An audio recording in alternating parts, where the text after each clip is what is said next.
everybody. I thought I've kept a fairly low profile, but I thought it might be worth showing my face from the point of view of organising the subject talks each month. So if any of you would like to give a talk yourself or know somebody suitable, I'm the face to approach. Please, if you do that, would you give me details and phone numbers and everything else? I often get people come to me with little envelopes and I heard a brilliant person such and such, but they don't give me any details and it's quite difficult to chase them up. But it's with great pleasure this morning that I'd like to introduce to you Gareth Williams, and he's going to talk to you about an introduction to Shropshire country houses. Gareth is passionate about sustainable heritage and is widely acclaimed speaker on a variety of subjects in his field. In fact, I'm sure some of you will have heard him before. He read History of Art at the University of Manchester, where he graduated with a first-class honours and later read his Masters. He gained a solid grounding in the commercial art world, working with 2 international auction houses, latterly spending 5 fascinating years as the regional director of Sotheby's. After a spell working with the National Trust in Yorkshire, Gareth was appointed the curator and head of learning at Weston Park Foundation in 2006 and has received a Heart of England Tourist Award for his successful development of an international cultural tourism at the property. In addition to overseeing Weston's internationally important collections, he also undertakes consultancy work and shares Weston Park's experience at other private heritage properties in the UK and beyond. As a lecturer, Gareth's ability to convey a sense of enthusiasm and extraordinary detail to audiences of all backgrounds is renowned, and he's travelled very widely as a result.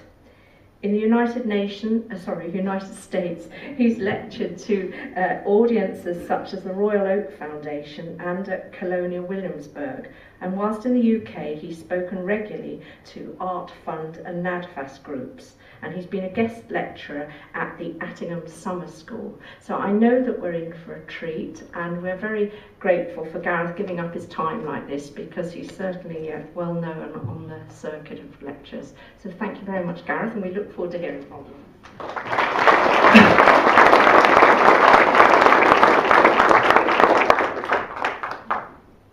Well, thank you very much, Marilyn, for that very kind introduction, and a very good morning to you all. It's wonderful to see so many of you this Monday morning, all bright-eyed and bushy-tailed, sat here in the Theatre 7.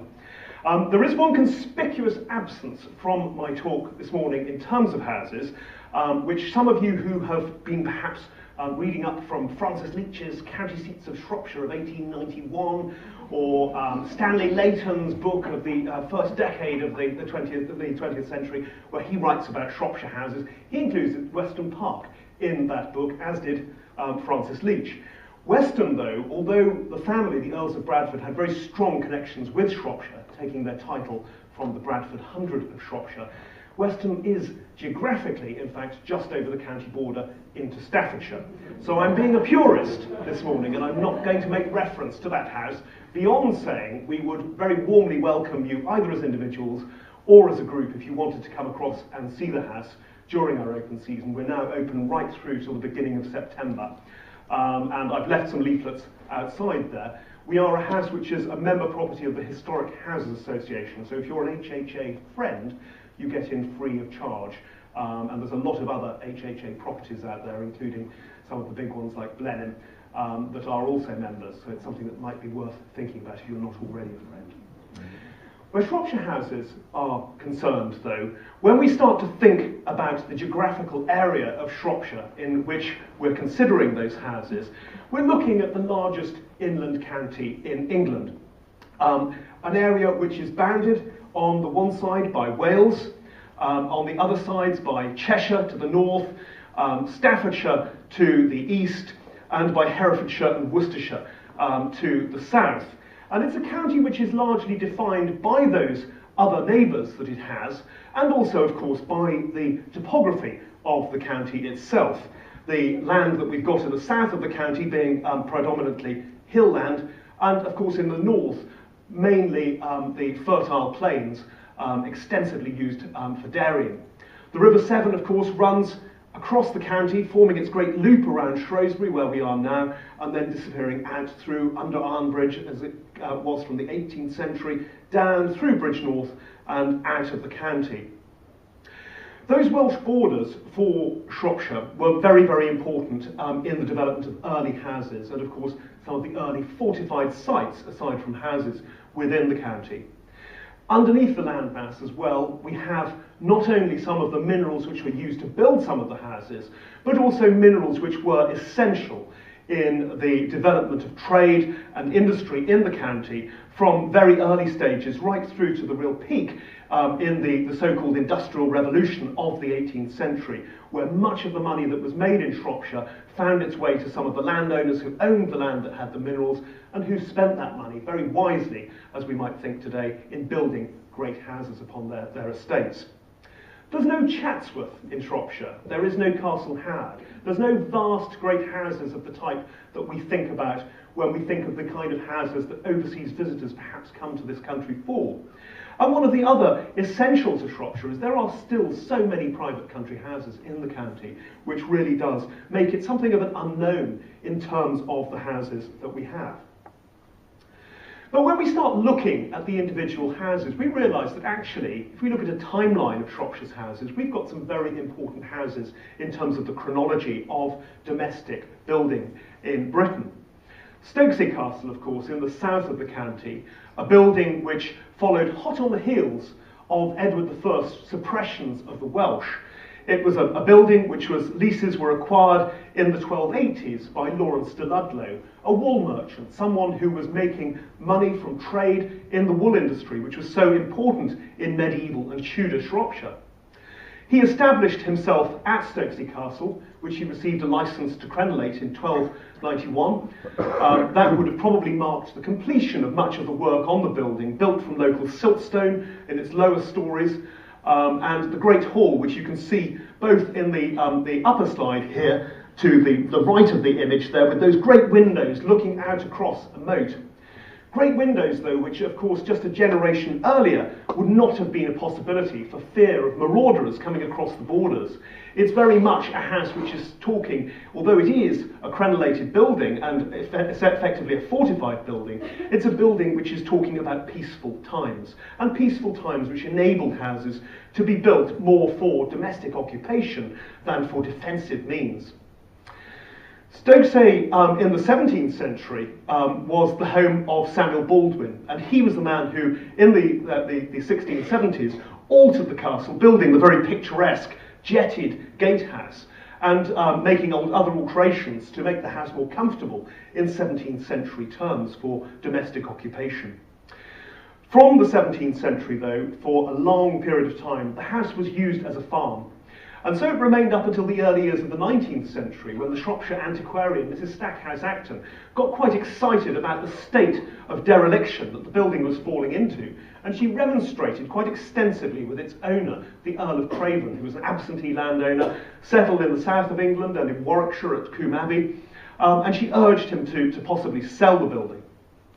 As the 19th century progressed, though, the agricultural depression, which was such a feature for those that were reliant upon agricultural incomes to sustain their lifestyle, such as the Earl of Craven, it was found to be a necessity for him, as an agriculturally based landowner, to perhaps sell some of his Shropshire estates at a distance so that he could gain the capital to sustain his lifestyle.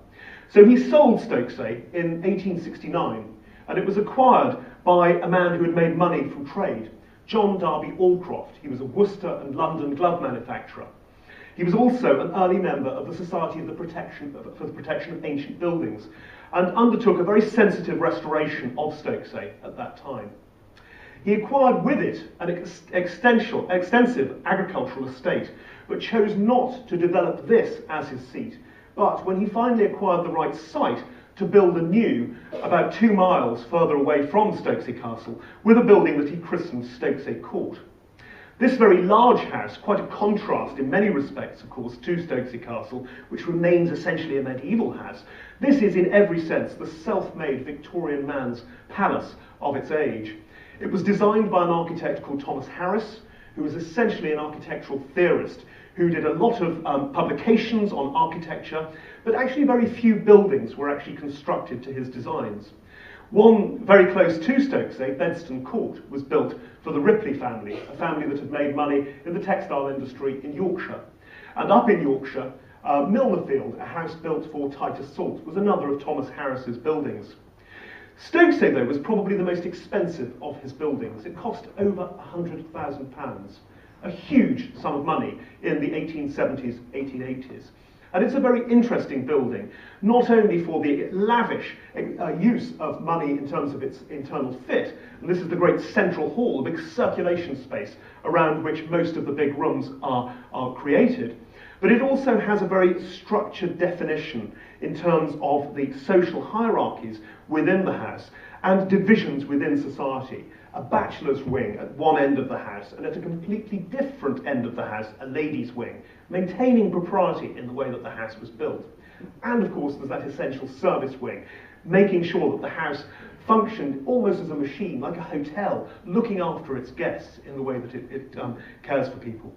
Today, of course, the house is very well known to a wide audience, having from 2004 been used as the main location for the film Atonement with Keira Knightley and James McAvoy. If we take ourselves back in time again, though, and think more about the fortified houses, the early houses, we're very lucky in Shropshire that only about 15 miles up the road, 20 miles up the road from Stokesay Castle, is another fortified manor house, and another important fortified manor house. This is Acton Burnell Castle, 8 miles to the south of Shrewsbury, depicted here on a 1730s engraving, when the building was at that stage a ruin. But it had been built for one of the main courtiers, one of the main trusted political advisors of Edward I, the man who suppressed the Welsh from the 1280s. And it was built with licence to crenellate in 1284. Very, very early building, very sophisticated building, and unsurprisingly so because its builder, Robert Burnell, the Bishop of Bath and Wells, was a well-travelled man, and a man who had access to all of the main court architects and craftsmen to help him in his building. So when we look around that building today, it's now looked after by English Heritage. If you go and walk around the site, you see interesting details, including some of the details at the foot of the towers here, that very wide moulding that you can see around there. That also figures on Edward I's Carnarvon Castle. The tracery that's used in the Great Hall, that you can see these 3 large windows here, is derived from tracery in the Great Hall at Conway Castle, another of Edward I's great building campaigns.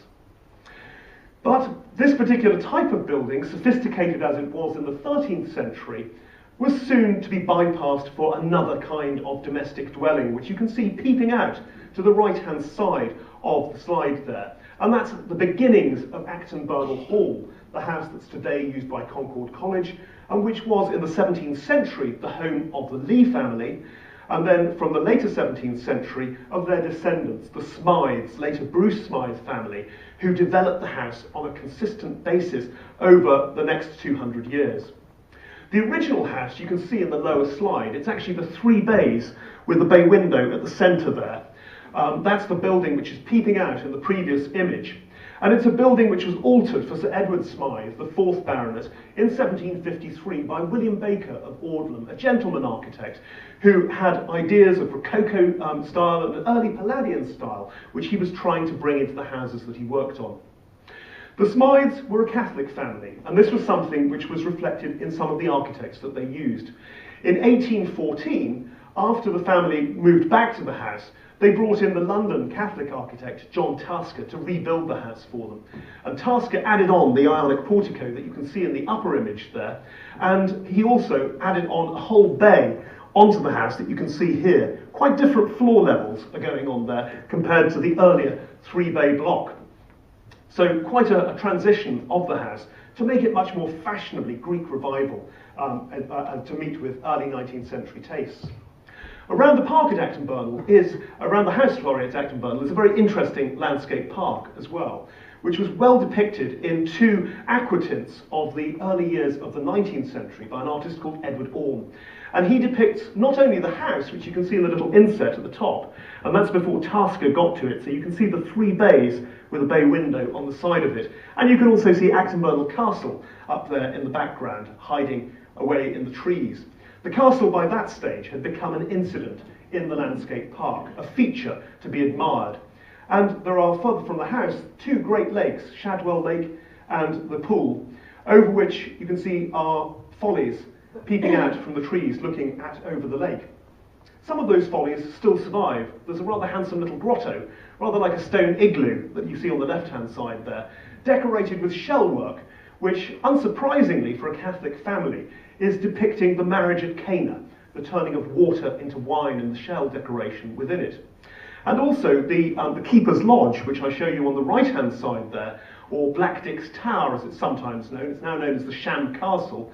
That, interestingly enough, is a building which has three towers. It's trilobal form, possibly emblematic of the Trinity, very appropriate for a Catholic family. That's actually currently on the market. Its lease is with Strutton Parker. So if any of you are feeling particularly flush and you've got £750,000, you can perhaps take the remnant of its lease. If we move into Shrewsbury, though, and very much into Shrewsbury as it now is, this is a building which is now on Monkmoor Road, but originally was built in the fields to the east of Shrewsbury Abbey. And it's the Whitehall, a building which owes its existence to that fundamental event, really, in the development of the English country house, the dissolution of the monasteries in the first half of the 16th century. This was a building which was built on former abbey lands by a very rich lawyer. And to be a lawyer at the time of the dissolution was rather a useful profession because, of course, there was so much land exchange going on that being a lawyer was a pretty sure bet of a profession in which you could get rich fairly quickly. Richard Prince did incredibly well, and in the 1570s built this house, supposedly from stones, from some of the abbey's domestic buildings. An interesting building, as it remains today, largely unchanged from this watercolour, which dates from the 1790s. The building has its little gatehouse, which gives access off what is now Monkmoor Road, but originally was down a tree-lined avenue which went down to the back of the abbey, to the east end of the abbey. The dovecote, that still remains today. The little gazebo's gone, unfortunately, which is a great shame.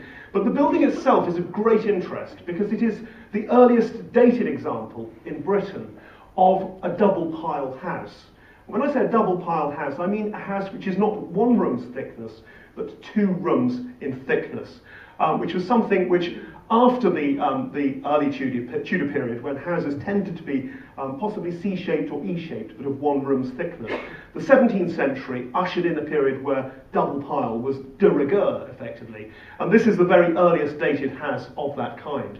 Very similar to Acton Scott Hall as well, which is of a similar date, albeit that this one has a rather wonderful cupola rising out there and giving splendid views, as it still does today, over Shrewsbury. Up in the north of the county, John Ingleby, the watercolourist who had depicted Whitehall in the 1790s, was able to depict this very handsome house. I'm afraid if we went to the site that he was standing on today, we wouldn't see that house because it was burned down in 1918. This is Park Hall near Oswestry, a house which was built for Thomas Powell in about 1600. Powell was a woolen merchant, so again somebody that was rich from the wool trade, and he built this spectacular half-timbered house. Jetted construction with, as the building rose, its stories progressing further out, giving additional floor space, and with a riot of different timber decoration in the facades which it presented to the world. A really wonderful building which was extended out of almost all recognition on the garden side, that's on the left-hand side of this image, in the 19th century, in the 1880s, by an architect called Thomas Lockwood from Chester. But the front of it, up until 1918, looked very similar to as it's seen there. Our most wonderful surviving house in Shropshire of the half-timbered variety, a house which, when I say surviving, it really is, I think, only surviving at the moment, is Pitchford Hall. A spectacular house of several different dates, but a building which once again owes its existence to the wool trade in Shropshire.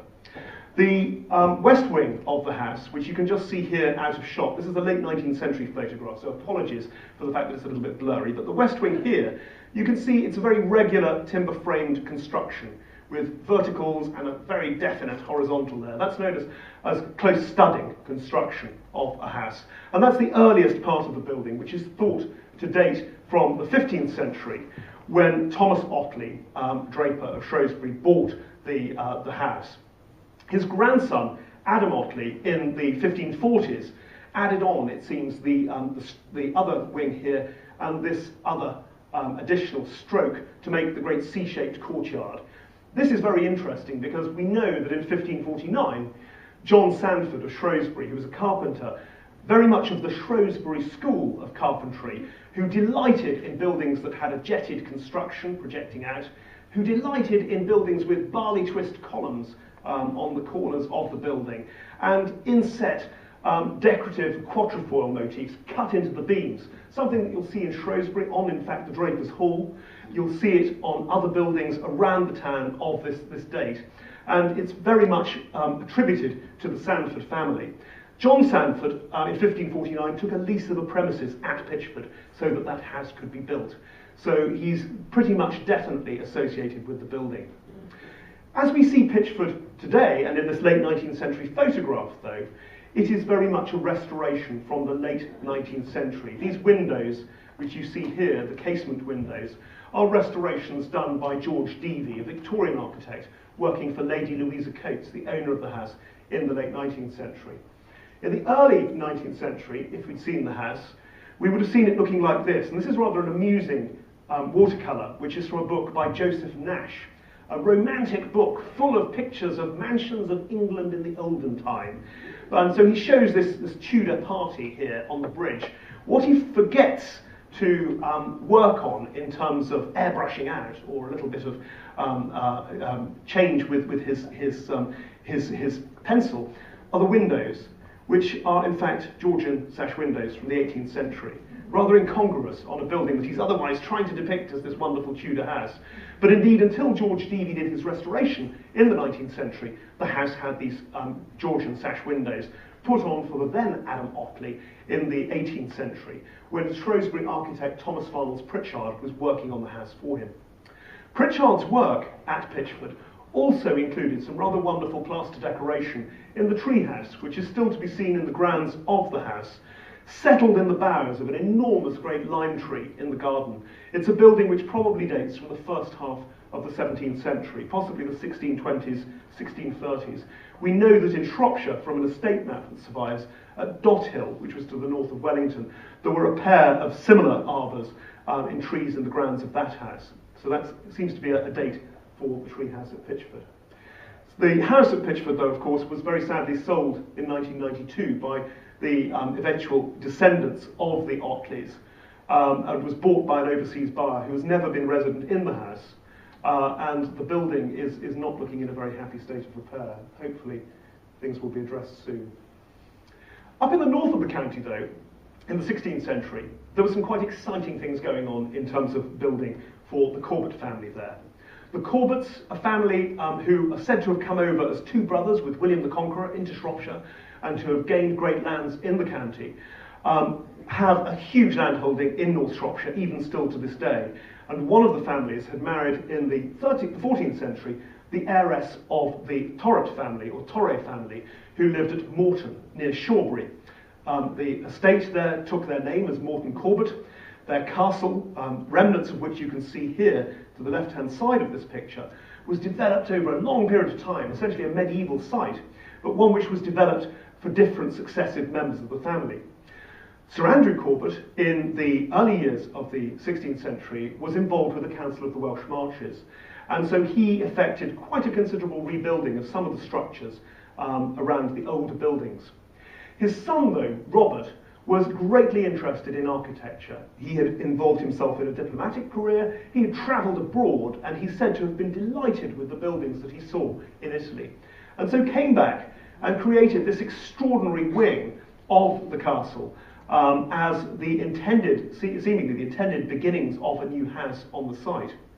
At the time of his death, though, in the late 16th century, of the plague, tragically, the building was not completed, and so members of the family struggled to finish it in a slightly haphazard way. If you look at some of the details which are off-shot here on that elevation, you can see that there are sort of great differences in terms of the original intention, which is visible in the details of this main facade. But this is a one-off. Shropshire didn't produce big houses of this type on a consistent basis at that very early date. And that particularly early date is just before Bess of Hardwick builds Hardwick Hall in Derbyshire. This is an incredible building, very important building for its time. We know that the family did occupy it, but at the time of the Civil Wars, the building was slighted. In the 18th century, the family thought about rebuilding it. There's actually a plan in the collection at Shrewsbury School for John Hiram Haycock's vision of rebuilding Morton Corbett Castle in the 1790s. But instead, the Corbetts decided to settle themselves at other properties on their estates.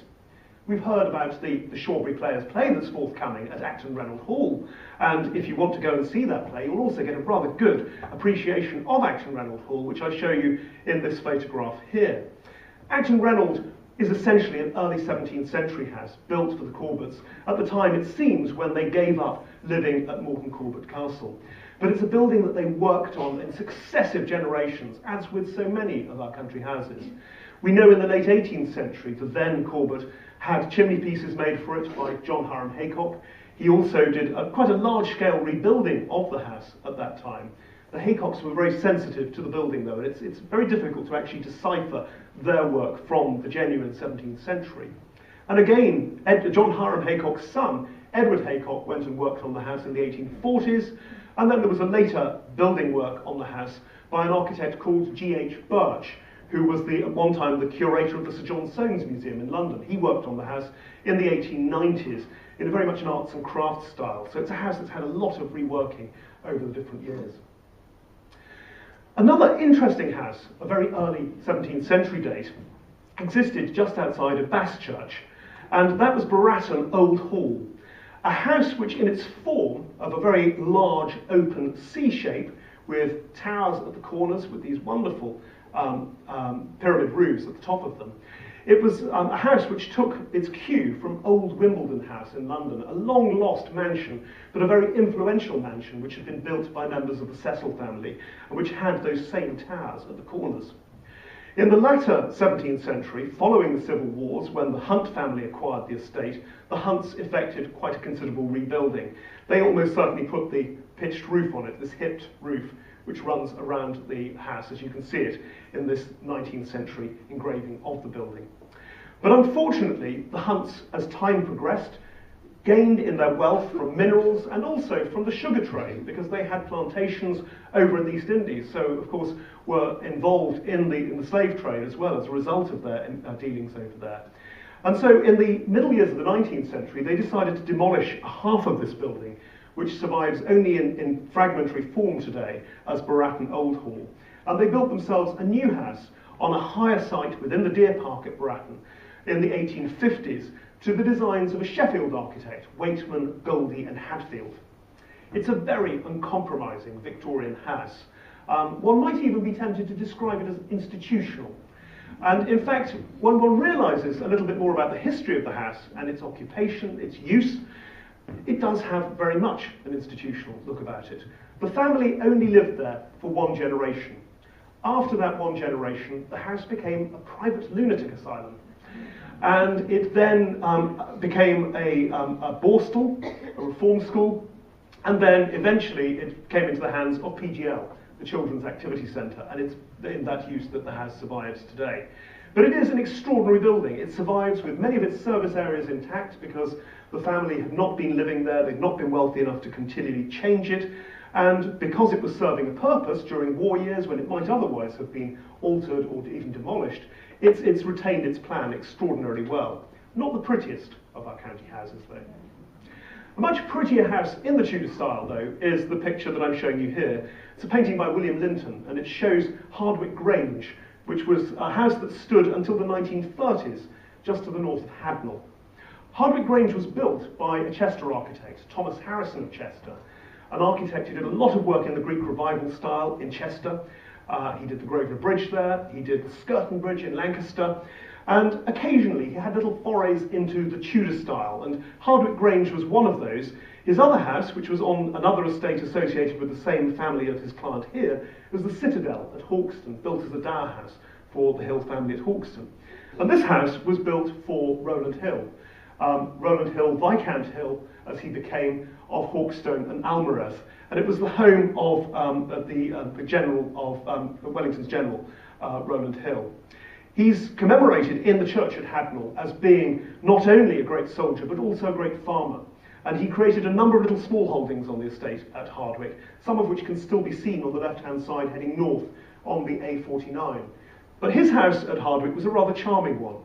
What he didn't reckon for, though, was that when farming wasn't doing quite so well, his descendants, the Hills of Hawkstone, would flog Hardwick, and it would be sold to an industrialist who, of course, in the agricultural depression of the late 19th century, had the money and the wherewithal.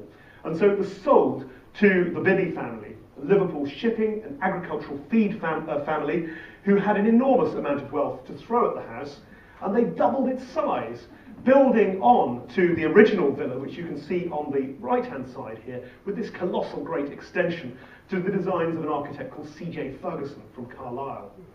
Unsurprisingly, having a large house like this, and in fact not one house but two houses, because James Jenkinson Bibby, who built the extension onto this, also bought the Sansor estate next door from the Gardner family.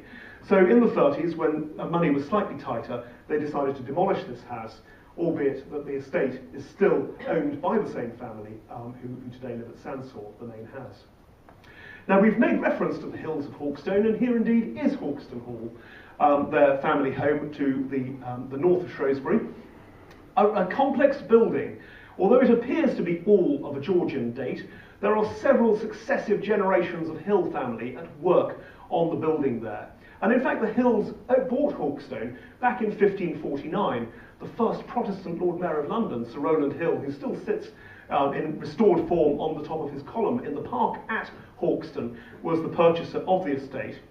But things really got going in the late 17th century when Richard Hill of Hawkstone was the deputy paymaster to the Duke of Marlborough in his campaigns. And Richard Hill was given the troops' money a year in advance so he could invest it. As long as the troops got paid at the end of the year, he could keep any of the money that he made from the investments. And he did very well, to the extent that his family described it as lucrative arithmetic when he was doing all of these deals. And he established not only his nephew with Hawkston, the family seat, but also another nephew with an estate called Turn, which later became Attingham, and another estate in Staffordshire called Shenston, which went to another nephew, Samuel Barber, who changed his name to Hill. Hawkston, though, was altered by Richard Hill. He added basically the main block here of these 9 bays, 1, 2, 3, 4, 5, 6, 7, 8, 9, and 2 stories, and he added porticos to each side. His nephew, who then inherited the estate from him, Sir Rowland Hill, the first baronet, added on the little turrets and made the house much more Palladian in its feeling. It was probably he who also added a great saloon that I'm going to show you in a moment. And his descendants in the early 19th century brought in other architects, Lewis Wyatt, for instance, in the Regency period, who added this great drawing room or ballroom to the one side, and a conservatory passage which leads up to what was originally the chapel in this wing here. So a lot of change had taken place in the house before the Hill family finally sold it in the late 19th century, victims of family circumstances and the agricultural depression.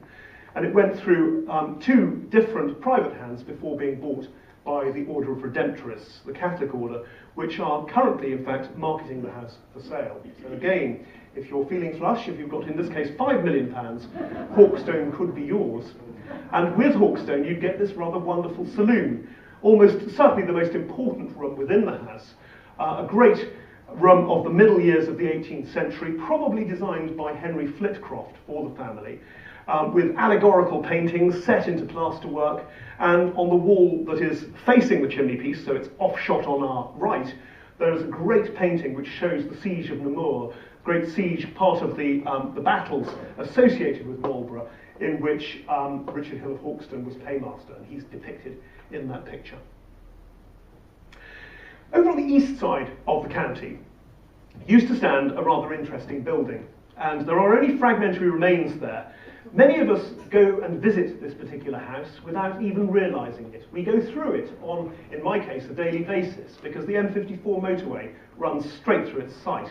And this is Tong Castle, a building which is depicted here in the 1730s, and showing a very interesting building, which is essentially an early 16th century brick house, and a very early brick house at that, which had been built by Sir Henry Vernon, a man who owned not only Tong, but also Haddon in Derbyshire, and was also associated with the Hodness estate at that time as well. He rebuilt the house in about 1500, and it would have been the earliest brick house in the county to survive, had it survived, with these rather wonderful crenellations and turrets, crow-stepped gables on the sides here, eminently fashionable, and something which we would expect for Sir Henry because he was intimately connected with the royal court at the time. In the 17th century, the estate passed to the Pierpoint family, who owned estates in Nottinghamshire. They evidently had some interest in Tong because this rather interesting Ionic portico, which was probably the earliest classical portico in Shropshire, almost certainly in the first half of the 17th century, so very, very early, that appears on the castle at that time. But they lost interest because they had other estates in the East Midlands, and so in the middle years of the 18th century, they sold the estate to a Havana sugar merchant, George Durant, who came back very wealthy and decided to buy himself an estate. He haggled very much over Tong and the Kingstons, and there's quite interesting correspondence in the University of Nottingham's library of his haggling. But when he finally got hold of the estate, he pruned the original Vernon Castle and had a new facade superimposed onto it to the designs almost certainly of Capability Brown. Capability Brown was brought in to landscape the park at Tong, and his landscaping does in part still survive there, including Church Pool, which you can see from the A41 opposite the church there. But it would have been the most extraordinary building, built of local stone, apparently on very insubstantial foundations, unfortunately. It was rather jerry-built from the start. And we know that when the estate was sold in the 1850s and was bought by the Earls of Bradford at Weston, they toyed with the idea even then of demolishing the house because, of course, they had Weston Park next door. They had no need of another house. But the house lingered on with tenants living in it until the early years of the 20th century, when it was finally found to be in such poor repair that when there was a sale of the contents, the staircase within it collapsed. And that was to be the final straw. The lead was stripped from the roofs, chimney pieces were taken out, fittings were taken out, and the building was then left to rot. And it rotted, and unfortunately in the 1950s, a young boy, a local lad, was playing in the ruins and fell to his death. So it was then decided that it wasn't just an eyesore on the estate, as was then perceived, but it was also a dangerous structure. And so the local TA were brought in to put detonation charges into it, and as a training exercise, Tong was blown up. And the Bradford Estate Office have some rather unfortunate photographs showing a ruined ivy-mantled facade in one shot. The next shot shows a cloud of smoke coming up from underneath the castle as the charges are fired, and the final shot shows a pile of rubble as the facade has crumbled. Very, very sad, and the archaeological remains that still survive on site to either side of the motorway give an indication of the importance of this building before it was altered and sadly lost.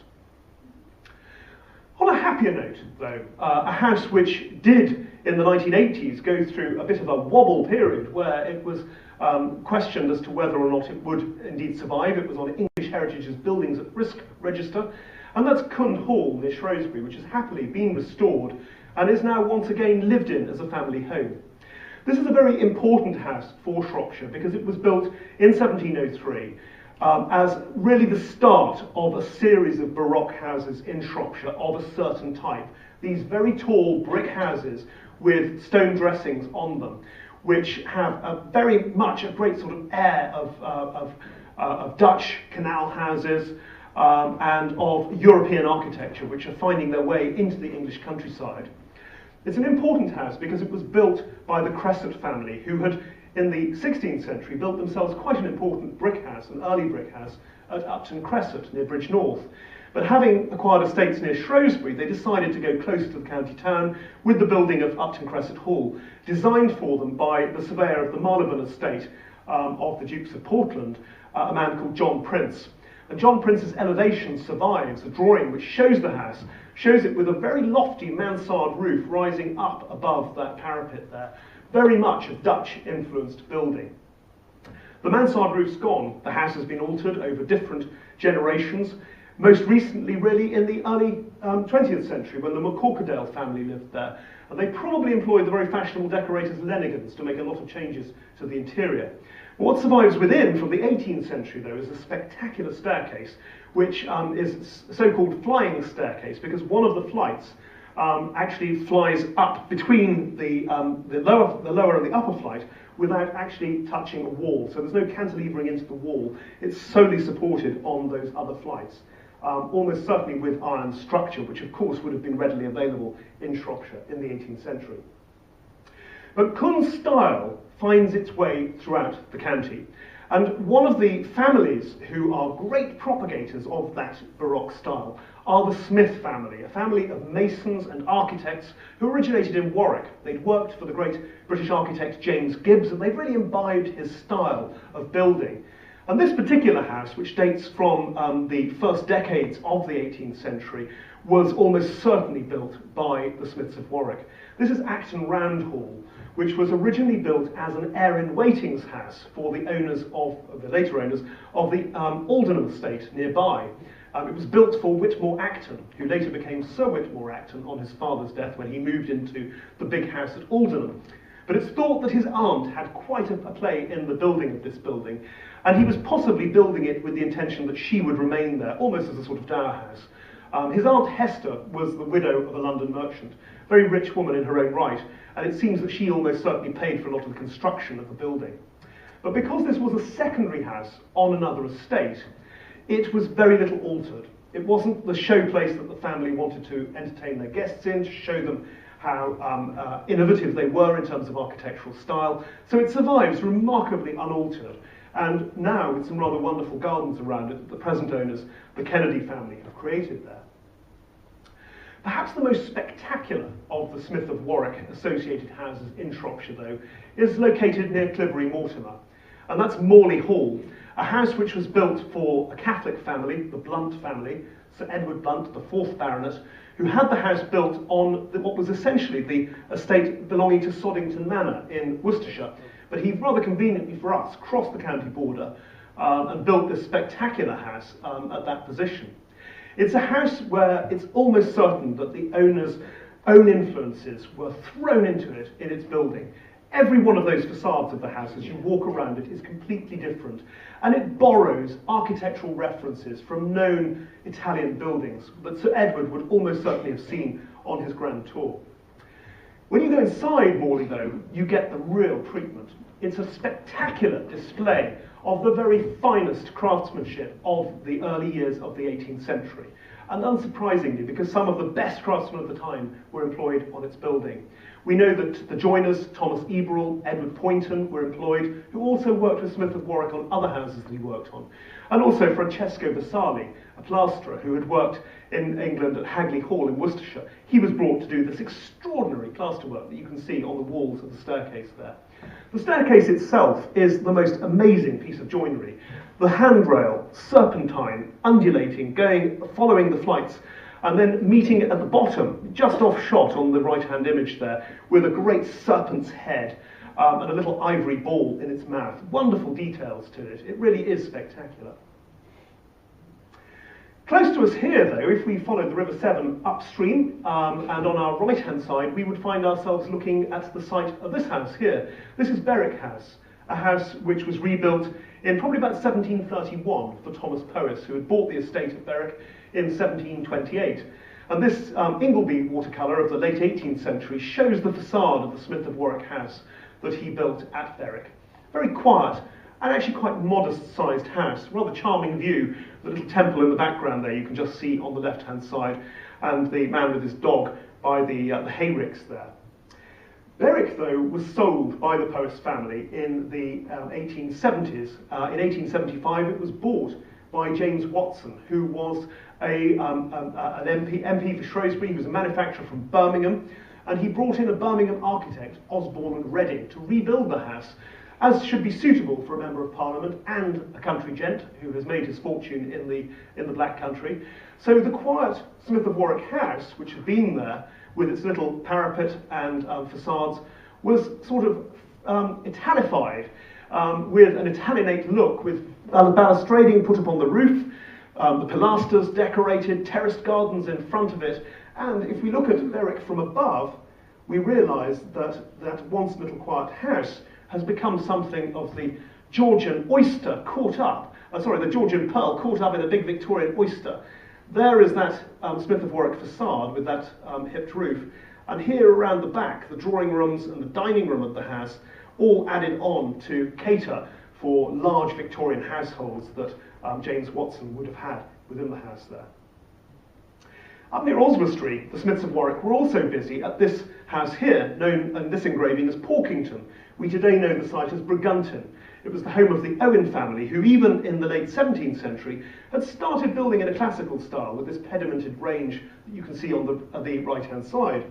If we look at the next image, you can see the classical range with its 2 bays under a pediment has now had a rather smart new block built in front of it for William Owen by Francis Smith of Warwick in about 1731.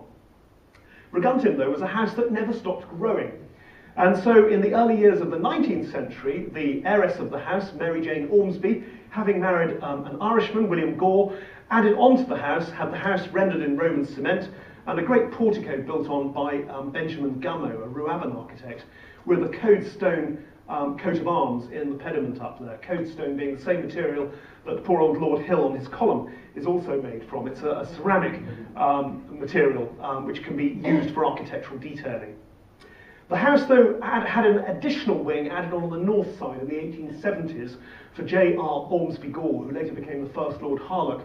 And the Harlech family gave the house up, finally selling it in the 1990s. And it is now very much an empty building, unfortunately, but a building which, like some of those others I've shown you today, is currently on the market. So dig deep, folks, dig deep. A very sophisticated country house exists just outside Newport. This building is now the junior boarding house for the Adams Grammar School. Lucky Adams Grammar School having this building, and I'm sure for those children who are lucky enough to be in it, it'll be an architectural inspiration to them as they grow up. Longford Hall is a very sophisticated house designed by Joseph Bonomi, an architect who'd worked with Robert Adam. We see it in the top left image there, a Moses Griffith watercolour just after it had been completed in the 1790s, designed for Ralph Leake, who was a nabob, a man who'd made his money in the East India Company, came back to Shropshire. His family were originally from Wellington, but they heard that the Earl of Shrewsbury was a little bit hard up and was selling the Longford estate, so they rushed in and bought it and built this gem of a house. It's not an enormous house at all. And in fact, this image here shows you a 19th century 2-bay wing that's been added onto it. So imagine it without those 2 bays. It's a real jewel. And when you look at the plan of the house, you come to appreciate that by the late 18th century, people building houses were thinking about much more compact plans. So you've got here under the portico, or porte cochere, because you could put a carriage through there, get out dry shod.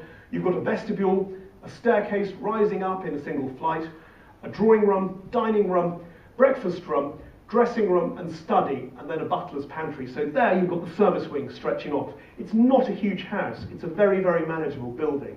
And very interesting, as also not only being a house which has one vista, looking out in one direction, but in keeping with the ideals of the picturesque movement, which in the late 18th century, early 19th century, came to encourage builders of houses to build them to be an ornament in the landscape and also to use the landscape. So this house has a view on not only the entrance side, but also on the side and on this side here as well. So there's just a small interference of that service wing. We've even got views from the dining room window in that direction. So it's a house that's really positioned to take advantage of its landscape. Attingham, though, by contrast, just 10 years earlier than Longford, is a house that is woefully out of date in terms of its architectural detailing. And some of the reasons behind that are, of course, because, as those of you that know the house will appreciate, Attingham was built by Noel Hill, First Lord Berwick, to actually conceal an earlier family home which used to exist in this area here. Basically, that balustrade at the back of the house is the back wall, and the house itself used to occupy this space here, known as Turn Hall. Turn Hall was the original family home, and for reasons of economy, as well as sort of grandeur in building a house that would be seen from the Turn Bridge and the London Holyhead Road, Noel Hill instructed his architect, the Gaelic-speaking Scots architect George Stewart, to build a grand main block in a C shape around it, and then to build these outlying pavilions to really disguise the fact that there was lurking within that a much earlier building which was serving for day-to-day family accommodation and service accommodation. But within the house at Attingham, the interiors are spectacular. The Stuart interiors that survived from the 1780s are wonderful for their plasterwork by Joseph Bromfield of Shrewsbury, and in the case of the circular boudoir, for very fine painted decoration, very much in the French style of the late 18th century. At the centre of the house, though, there is the most extraordinary space shown in the proposal drawing for it by A.C. Puget, working for John Nash, the Prince Regent's architect, and then a mid-19th century watercolour of what actually was built there, a watercolour, in fact, by Lady Hester Leake, one of the Leake family from Longford, the house that we've just seen.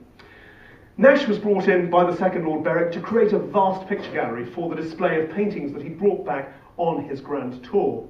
And so, removing 3 staircases, he found himself enclosed by Old Turn Hall on the one side and the new Stuart House on the other. The only way to light the picture gallery was by putting in top lighting and a cast iron cove cast locally at local forges to afford light to come into the space below. As some of you will know, there is at the moment a massive restoration project going on at Attingham because cast iron doesn't always maintain its form in different temperatures. And so leaking has been an unfortunate feature of the picture gallery at Attingham since it was first created. And I think that's something which a future speaker is going to be talking to you about, so I will cut short my talk on Nash at Attingham. But Nash, whilst working on the Attingham estate, was also designing interesting cottages in the village. And next door to the Mitten and Mermaid, this interesting row of cottages are in fact depicted in a gouache painting in the collection at Attingham, originally with a porch running their length and another little dormer window here. A set of picturesque cottages intended for workers on the estate, something which predates Nash's later work at Blaise Hamlet near Bristol, which is much better known than these rather fun cottages in Atcham.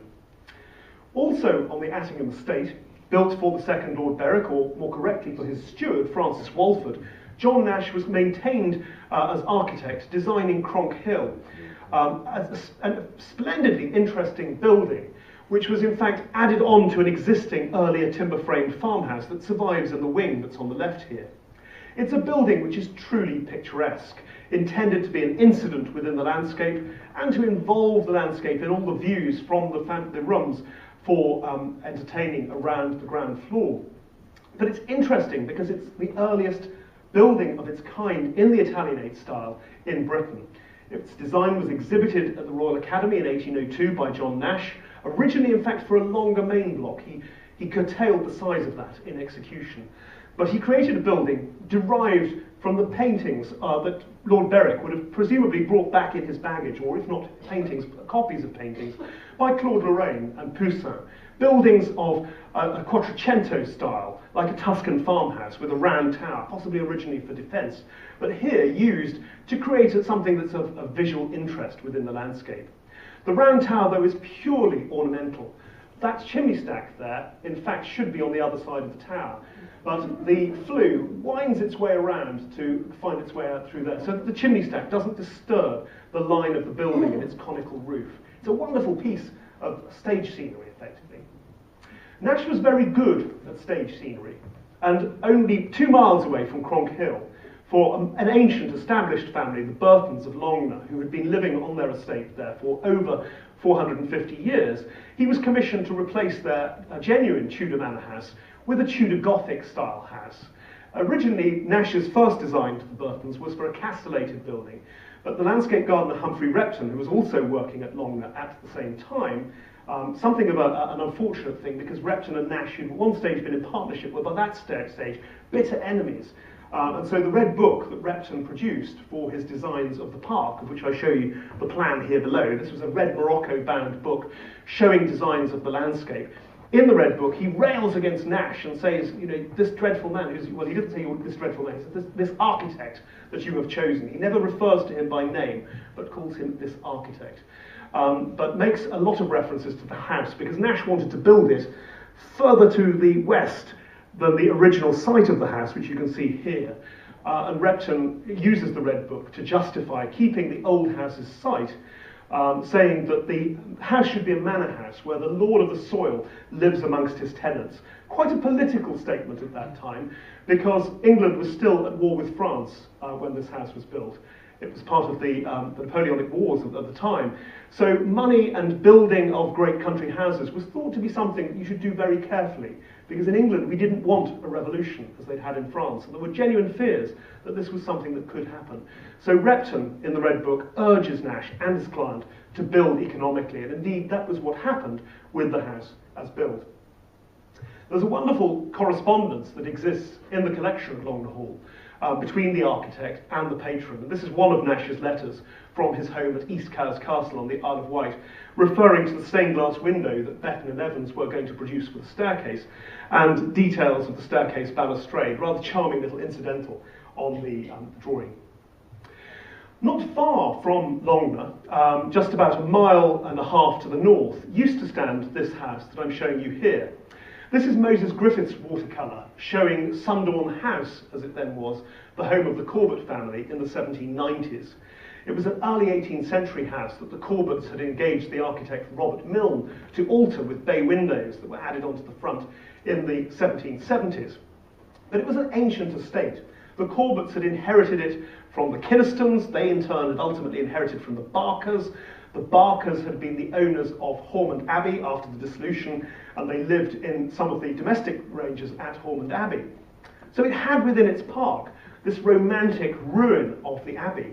It also, on the edge of Hormond Hill, until in fact the 1930s, had this rather splendid folly, Hormond Castle, which was designed by Robert Milne whilst he was working at the house. And so the Corbetts, who were of an ancient family, decided they should show this in their seat. And so Mrs. Corbett, together with the then Archdeacon of Salop, the Reverend Hugh Owen, Archdeacon Hugh Owen, altered the house to make it Gothic. So you can see there those bay windows that we saw on the classical front, now rendered higher and with battlements on top, and battlements on the whole structure. But sometimes things get given away, and if you go around the back of the house, which is usually the best way to look at a house, you peep at that rather wonderful crenellated octagonal tower, all those battlements. It's quite bewildering, but you look in that corner there, you can just see there's an arched-headed Georgian sash window.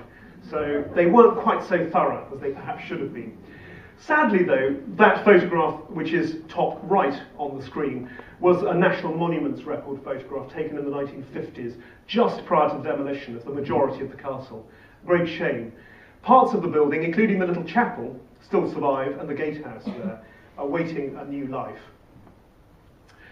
In the south of the county though, whilst others were building in the Gothic style in Shropshire, the Forrester family at Willey decided to engage themselves in the building of a very grand classical house on a new site. And Willey Park, as their home is known, was the result.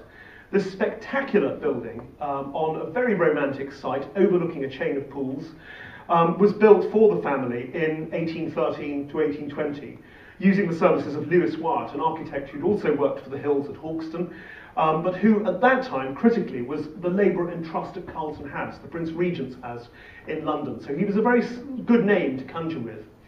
Cecil Forrester had married the daughter of the Duke of Rutland, Lady Catherine Manners, and so he had to build a fairly smart house to rather prove himself in society. He was the political agent in Shrewsbury. He was the man who was responsible for getting Disraeli elected as our MP in Shrewsbury, as Disraeli's second seat in Parliament.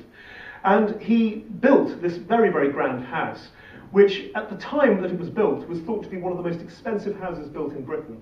The architect, C.R. Cockerell, commented about the interiors of the house, this wonderful top-lit central hall with scagliola columns running along the sides of it, the great apsidal-ended library, which has on the other side the bay window that you saw with the columns around it in the previous slide. C.R. Cockerell said that he thought that Willey was the most expensive house built in Britain at that time. He could think of nowhere else which had been so costly in terms of expenditure. A really wonderful house, a house which retains most of its original contents, its original hangings. It's a spectacular, very little known treasure that we have in the county. In the 1830s though, people were still building in the classical style. And this watercolour by Mrs. Stackhouse Acton is at one time, in one instance, heralding a new dawn, but at the same time an obituary for the old timber-framed house of the Moore family, which you can see on the right-hand side of the image. The old house was about to come down and the new was about to be built.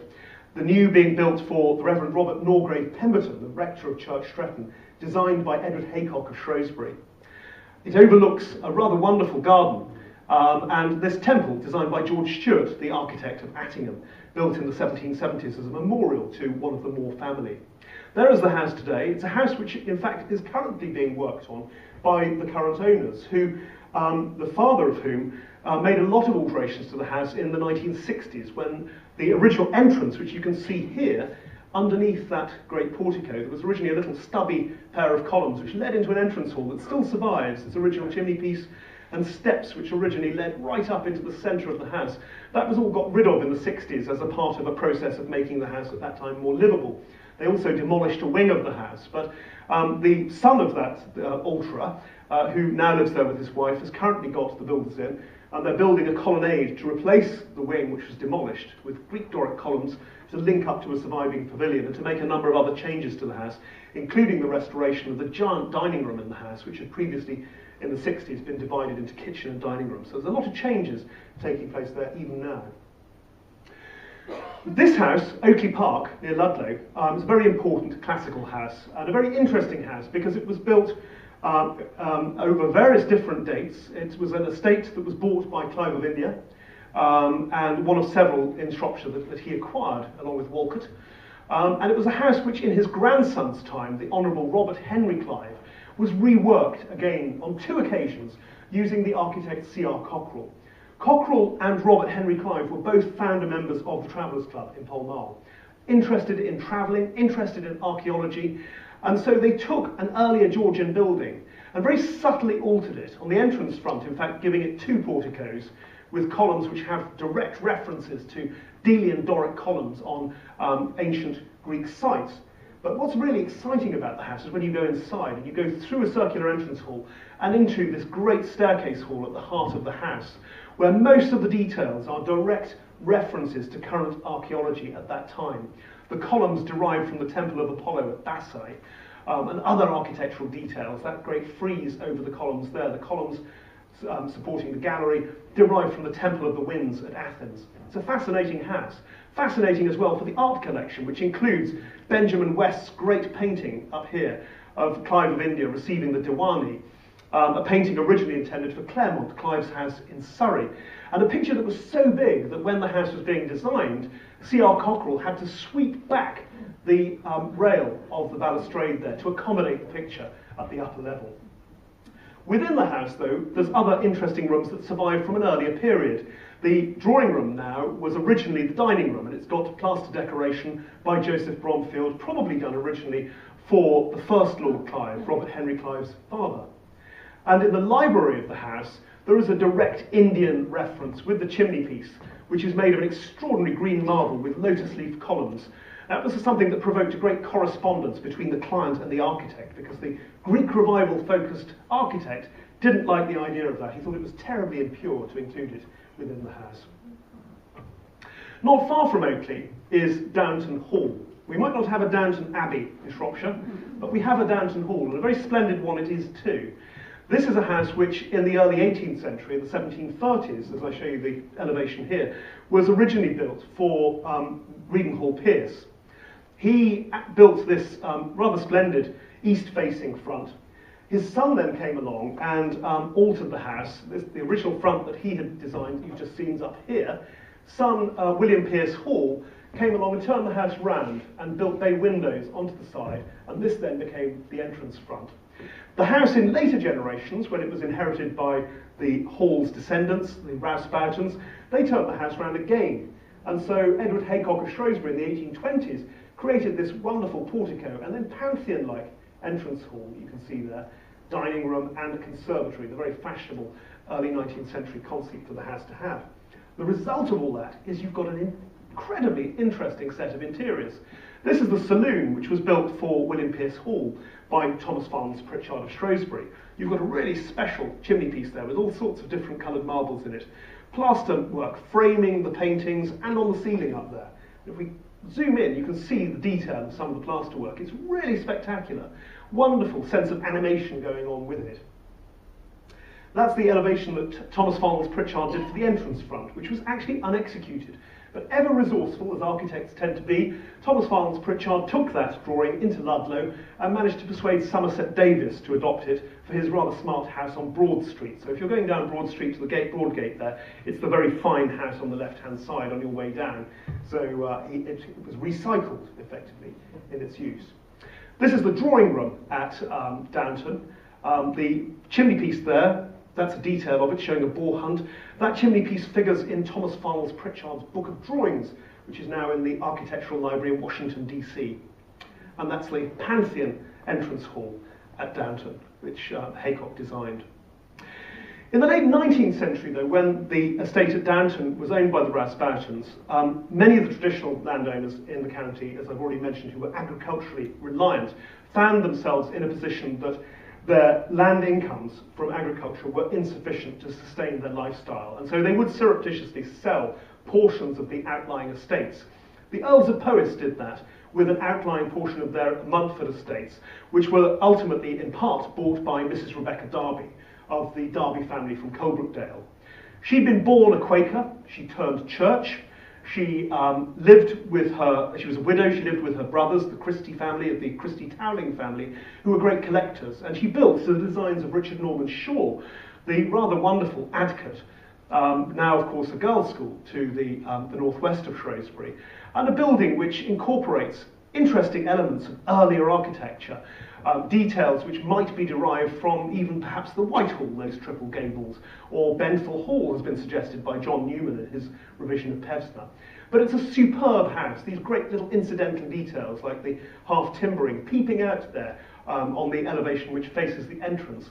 And then on the garden side, that great cage of glass which marks what should effectively be a great hall, but is in effect just a great living room, a full height living room at that, but a much reduced plan for family occupation. As the 20th century rolled on, though, the fate of the English country house is something which, rather poignantly this year, we do think a lot about, because this year marks the 40th anniversary of a great exhibition which was held at the V&A, the destruction of the English country house, which was very much a political exhibition, set up by Roy Strong, John Harris, and Marcus Binney, who went on to found the conservation body Save Britain's Heritage. It was an exhibition which drew everyone's attention to the plight that country houses were facing, and particularly in the 1950s, the demolitions of houses. This particular house was one of the houses that was featured in it. This Ingleby watercolour of the 1790s wasn't used, but I'm using it to show the progression of the building there. A C-shaped building at Onslow, to the west of Shrewsbury. A jetted timber frame construction wing there, almost certainly, that you can see, onto which was added, for the Morehall family, who later owned the estate, this block here, probably by Thomas Fowles Pritchard of Shrewsbury. If you go to St Mary's in Shrewsbury, there's a wonderful Thomas Fowles Pritchard monument to Mary Morehall of Onslow, and it seems very likely that he was the architect of these alterations there. This spectacular ceiling survived up until the 1950s of the dining room designed for the Morehall family, and it has stylistic similarities with plasterwork at other houses that Pritchard worked upon. The estate was sold by the Morehalls and bought eventually by the Wingfield family in the 1770s, and Rowland Wingfield, who bought it, initially commissioned some designs from George Stewart, the architect of Attingham. This is one of the drawings for it, which Stewart was not able to persuade the Wingfields to take on.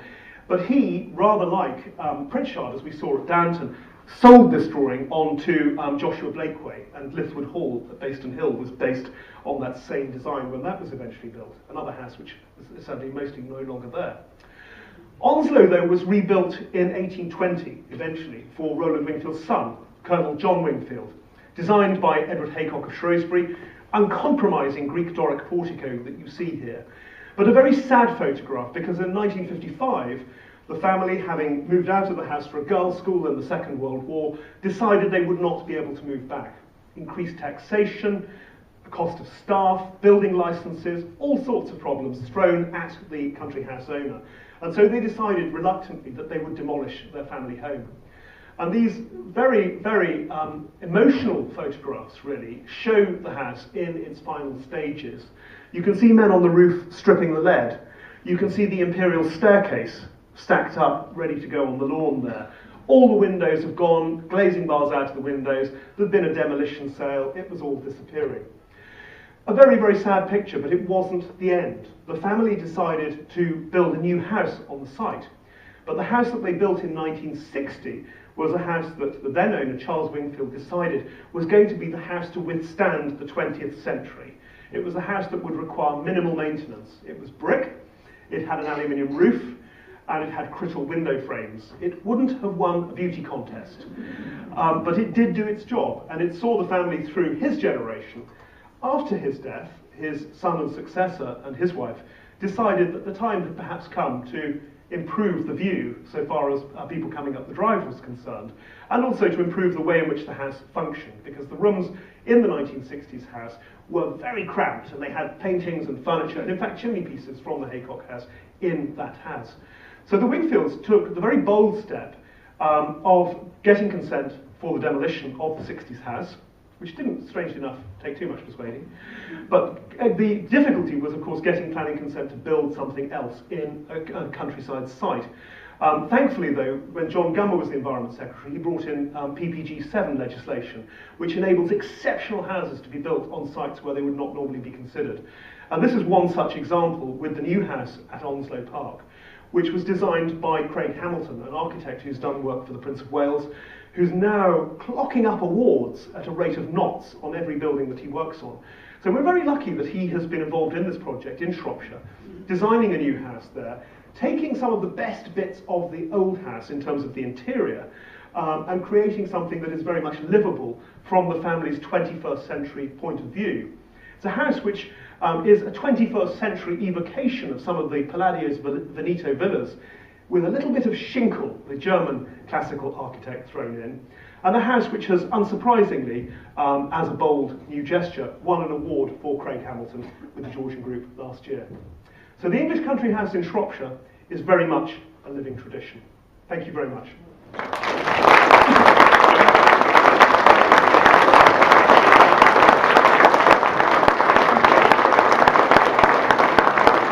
Thank you very much indeed. I've lived in this county for 44 years now. One or two of those houses I knew, the vast majority I didn't, to be quite honest. Absolutely fascinating. I think we've all had a wonderful lecture this morning. Thank you very much indeed.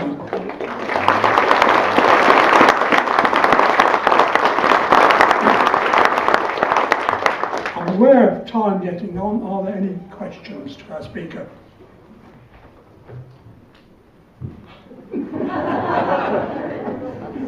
I think you don't want to compromise your knowledge of the county. We have a gentleman here, I think, who just about knows it all. Absolutely brilliant. Thank you very much.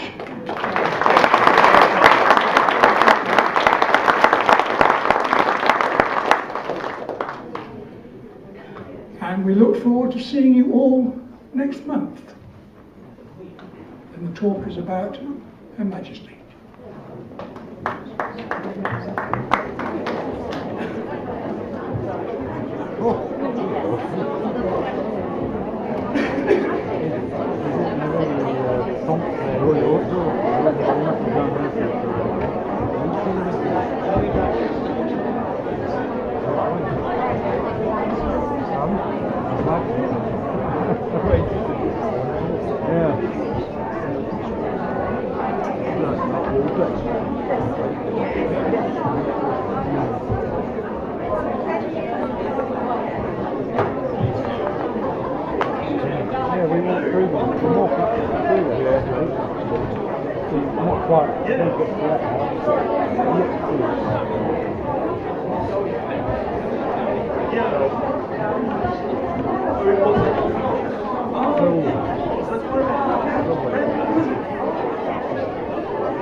Bye.